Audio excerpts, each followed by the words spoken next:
Assalamualaikum warahmatullahi wabarakatuh.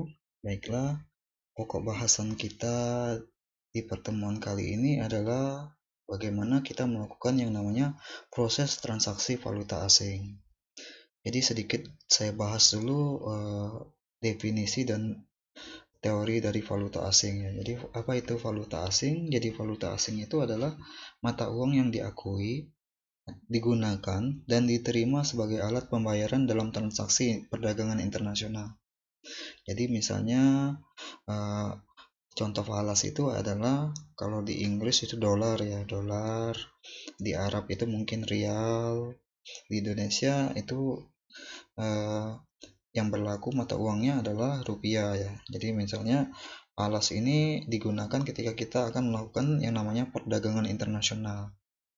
Misalnya kita mau beli barang atau mengekspor barang atau mengimpor barang ya. Misalnya kita akan mengimpor barang misalnya dari Singapura ke Indonesia. Maka untuk alat pembayarannya biasanya kita menggunakan yang namanya valuta asing yang berlaku di negara Singapura. Dalam hal ini adalah dolar Singapura. Jadi ketika kita melakukan perdagangan internasional, kita membutuhkan yang namanya valuta asing di negara tersebut. Nah, ketika kita membutuhkan valuta asing, biasanya kita membeli valuta asing itu salah satunya di sektor perbankan. Jadi, perbankan itu juga menjual yang namanya valuta asing. Nah, ketika ada permintaan mengenai valuta asing atau ada nasabah yang ingin menjual valuta asing, maka diperlukan yang namanya proses transaksi valuta asing.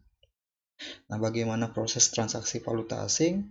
Baiklah, kita akan coba mempraktekannya dengan program yang sudah kita install. Yang pertama, untuk transaksi valuta asing ini adalah kita buka software Bank Mini yang sudah kita install kemarin. Jadi, langkah pertama kita buka softwarenya. Lalu ketika softwarenya sudah tampil kayak gini, kita pilih yang namanya menu kasir ya. Menu kasir yang di atas ini. Lalu pilih yang namanya transaksi jual beli valuta. Ini dipilih, kita klik, maka programnya akan muncul yang namanya form transaksi jual beli valuta. Nah, di form transaksi jual beli valuta ini, untuk membuat yang namanya transaksi baru, kita klik tambah ya. Kita klik tambah di sini.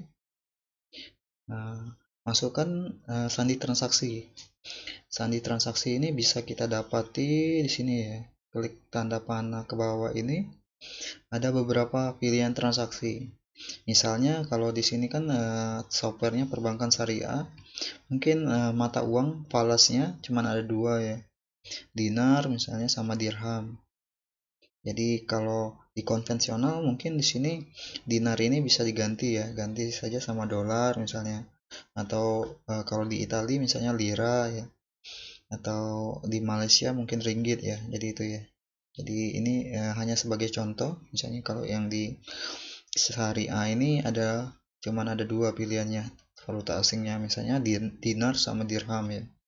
Misalnya ada nasabah yang mau beli dinar ya, misalnya mau beli dinar, klik beli dinar sini, maka sandi transaksinya akan muncul misalnya 85A.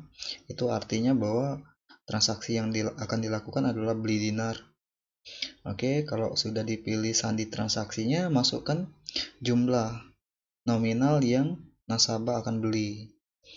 Nah, misalnya nasabah itu mau beli dinar, dia menyetorkan uang misalnya 500.000, maka ketikkan aja 500.000 uang yang disetorkan nasabah, kita enter ya. Nah, ini 500.000 uang dari nasabah, sedangkan kurs dinar itu dalam rupiah itu adalah 102.500 ya. Artinya satu dinar ini harganya adalah kalau di rupiah itu 102.500.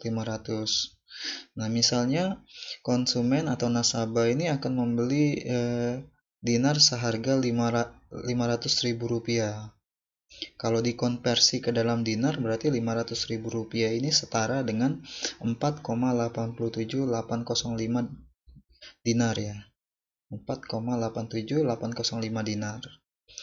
Oke, ini penjelasannya. Misalnya nasabah itu mau beli dinar seharga 500.000.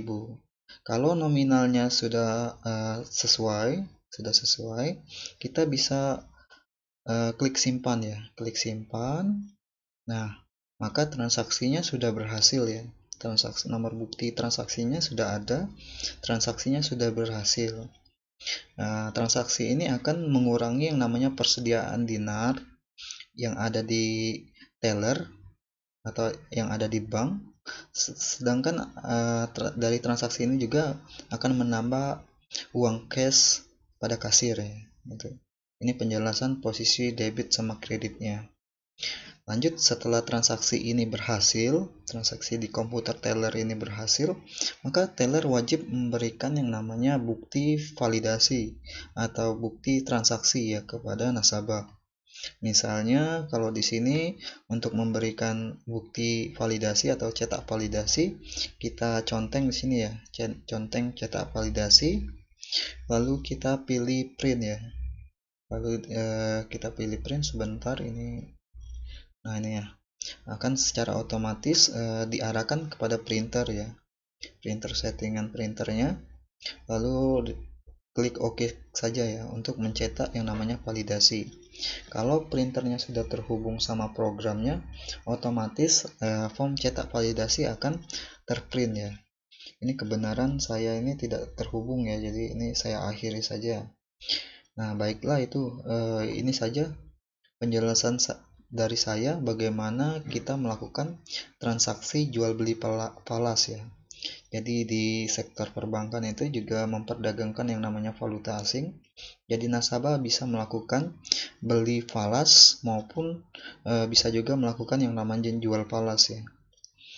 Jadi di sini misalnya di sini sandi transaksinya bisa juga digunakan untuk yang namanya penjualan falas. Tapi yang tersedia di program kita baru cuman dua valuta asing ya, yaitu dinar sama dirham. Mungkin kalau di konvensional itu dinar itu bisa diganti ya, ganti dolar atau diganti mata uang lainnya. Oke, itu saja penjelasan dari saya mengenai cara untuk transaksi jual beli valuta asing dengan menggunakan program Bank Mini yang sudah tersedia. Saya akhiri dengan mengucapkan terima kasih. Wassalamualaikum warahmatullahi wabarakatuh.